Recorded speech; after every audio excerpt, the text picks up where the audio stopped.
All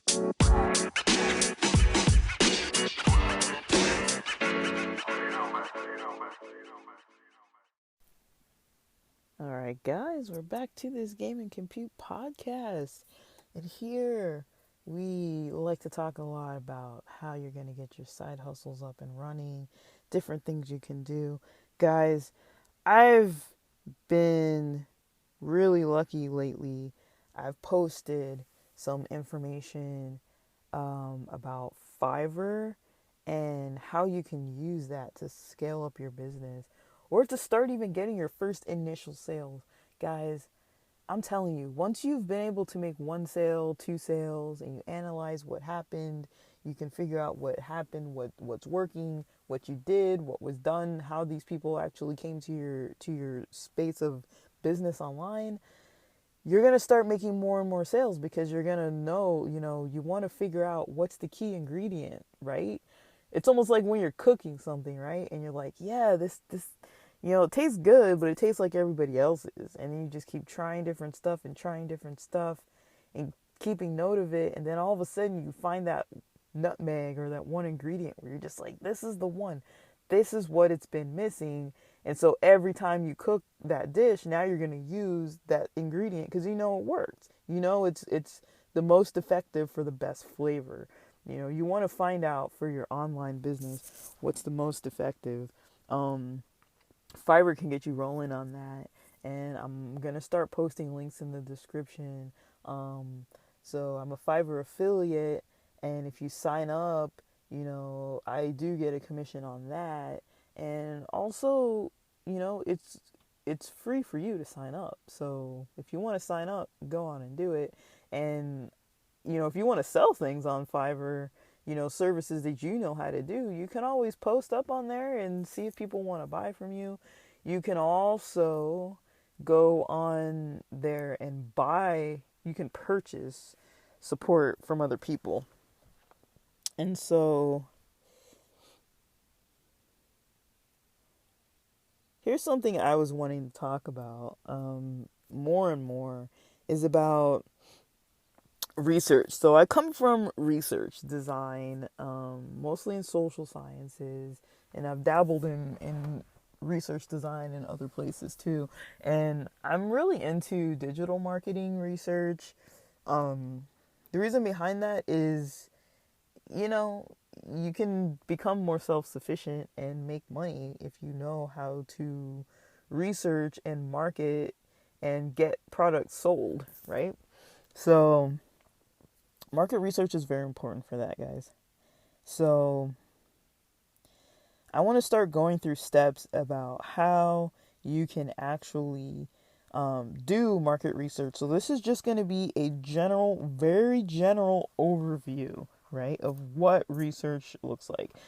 Most people, if you've gone into high school, you've taken like maybe a biology class and or chemistry class and or physics class, high school, college, where you have labs where you're in there with the goggles and the instruments and the gloves and maybe a smock or some kind of like a coat on, and you're experimenting, right? And research designs of all kinds look very similar to the reports you would write, right? Sometimes it helps to go backwards, right? So say you already had a written report, that's usually going to have, like some form of an abstract of some sort that's just kind of like the important pieces and maybe like 100 or so words. I don't know, depends if you're using like APA format or whatever formatting you're using and you're writing with your manuscripts. But say, you have the title, you have the authors, maybe you have a table of contents, you have an abstract, which is basically just pieces of information pulled directly from the finished article. The abstract you would do last because you can't really put information from your article if you don't have a full article already written, right? Or a full manuscript already written. So basically what you'd want to do is, and not every field uses abstracts, but the abstract is usually what somebody's going to read to see if they want to read the whole manuscript, because sometimes they're like volumes and pages long, hundreds of pages long, or they can be like a 5-page research, paper. Um, but say you look at that finished manuscript, in whatever order you're going to have these in, you're going to have a method that you're using. So you're usually going to have a problem that you start with, right? A problem that you're trying to find, so that's a problem, a theory, hypothesis. You're going to basically have this area that you're working with, right? So let's take something that's your own expertise, right? What's something that you know really freaking well. That's important, because if it's something you know well, that's also something that's popular that other people like or want to know well, then you already have an in because you know about this area. It's something you use often. It's a common, like, say my area of expertise is iPhone, right? And say within that area of expertise, my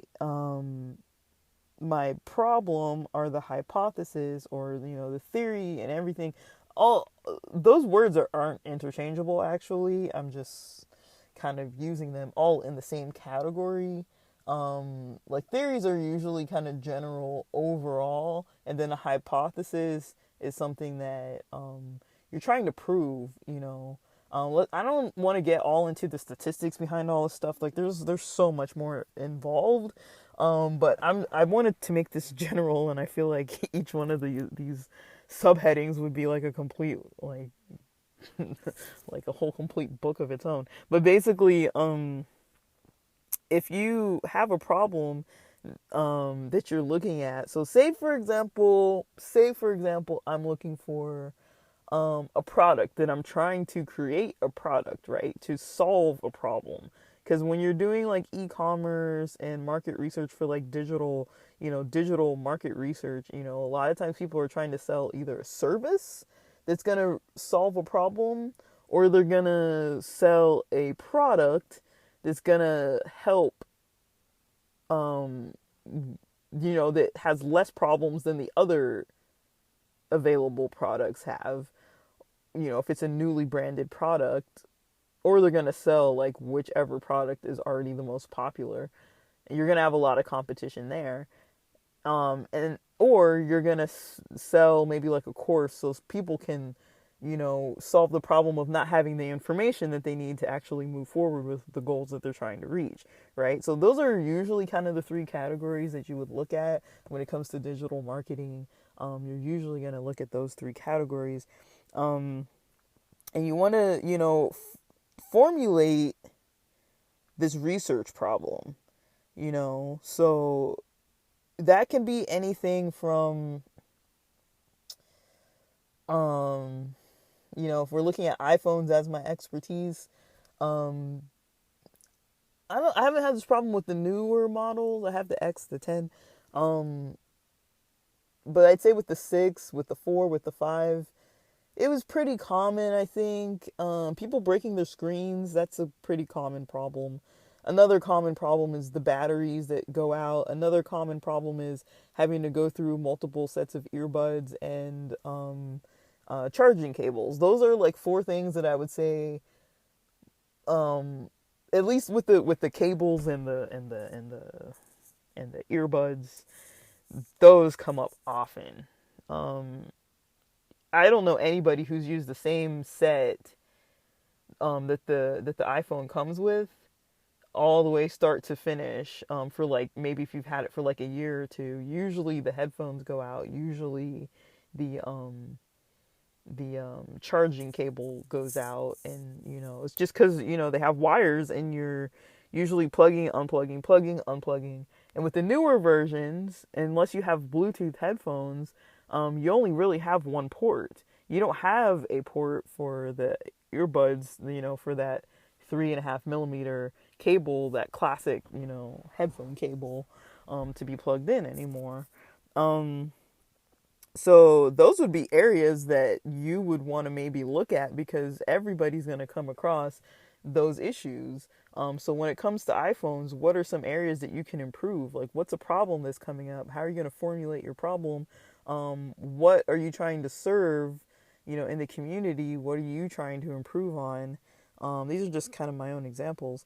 And then you want to take that problem after you've formulated what the problem is, and you know um there's a method of how to formulate that, but we're going to get into these in the nitty gritty little by little. But next you're going to take the method, you're going to look at the method of inquiry. You're going to also look at the research method. So the methodology is, how are you going to test the problem that you actually have, that's coming up? What are the measures you're going to use to try to test this? Um, and how are you going to actually, like, examine the actual issues that are coming up? So you could maybe compare different types of brands of different headphone, you know, headphone components. That could be anything from that rubbery casing that's all around the wires to the reinforcement little piece that kind of keeps it so that when you're plugging and unplugging, that there's something steady to hold on to, so that you're not like ripping straight out of the cable and like damaging the wiring inside. It could be the metal connecting pieces. um, Again, all this stuff is just soldered on and then covered in rubber. So it's basically not, or some sort of plastic. So it's usually not silicone. I don't know what it is, but it's usually not meant to last forever. Um, as we know with laptops, solder doesn't last forever on a lot of devices, and so you wouldn't expect something that you're plugging in and unplugging multiple times in a day for like years, or a year or 2 years, however long you keep your phone for. I keep mine for like or like 4 or 5 years probably. But yeah, you want to know basically what's the method that you're going to use, and you're going to look at these research methods, and you're going to basically come up, with a method to test whatever the problem is. And once you've figured out what that problem is, you're going to basically put it into a design. And so you're going to make a whole design um, about this, um, you know, problem that you see, and break it down. And you're going to have data that you collect, and you're going to have methods of collecting that data.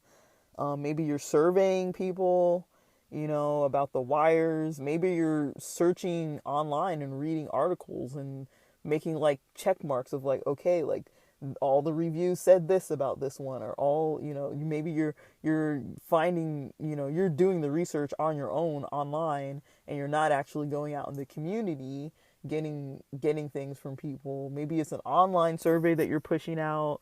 Maybe you push it out through like a blog post or something. Maybe your Instagram, you're like asking people questions. You want to know, about these different things that aren't working, for the iPhones, right? That aren't working well, and you're basically collecting data. And you have techniques of collecting data, but overall you want to be able to collect data. You want to be able to find information behind it, and then you want to have a um you know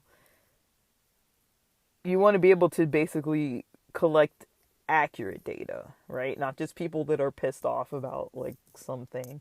Like, you want to get accurate data, because basically what you're going to do with this is you're going to analyze this data, and it's going to give you information about the best methods to sell, the best people to sell to, the best products to sell, the best services to sell. And also it's going to show you the holes, and that's where you have to kind of be more creative. And that's the piece that a lot of people miss, is where's the creativity aspect. So when you've done all this research, you want to actually find, where can I be creative in this, and what is missing, right? What is missing out there that's something that I can contribute that would make it so that I can sell products in this niche and make it better and improve the experience for people. You know, am I creating an online community where just people can chat about it all the time in a forum? I don't know, like that's kind of old school, but it can be fun for people too if it's really appropriately, targeted. Am I creating like I don't know, something supportive for people that's helping people? Am I creating just a product that's better, that has a longer life, that, doesn't break as quickly as the ones from 7-Eleven maybe? Um, excuse me, wow. Excuse me, I'm going to cough a bit.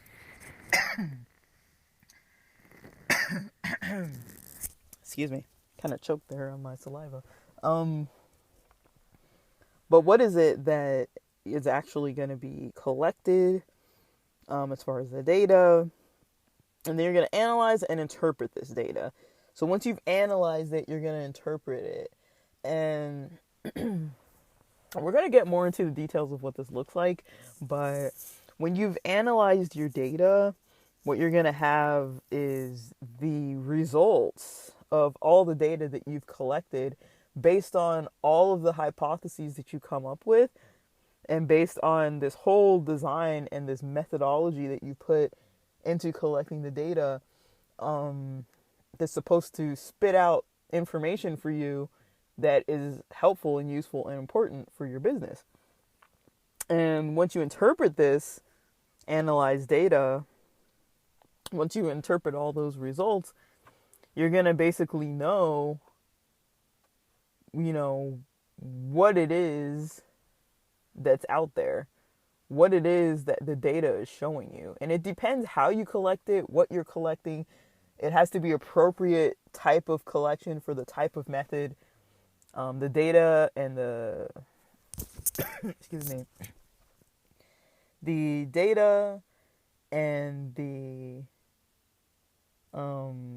analysis and the methodology, as well as the hypothesis, is usually going to tell you what type of method, how to collect what type of data, and what analysis you're going to need to use to get the result printed out. And then once you have that result section, you're going to interpret those statistics. Usually that's statistics. You're going to interpret those statistics that come out in that analysis report. Once you have them interpreted, what you're going to do is you're going to write it in plain English, basically. So there's a way to write out statistically what you've analyzed. I mean, you can use Excel for some things. You can use SPSS or PASW. I don't know what it's even called anymore. But you'll need to find out what type of analyses you're going to run, because that's what's going to give you the proper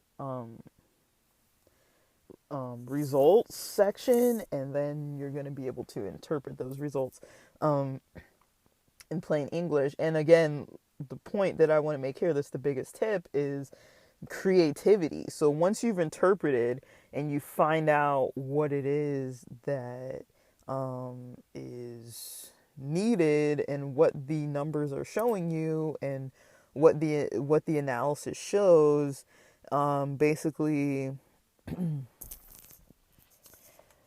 you'll move into writing up a whole research report, and that's going to be the resource you use for planning your actual marketing campaign.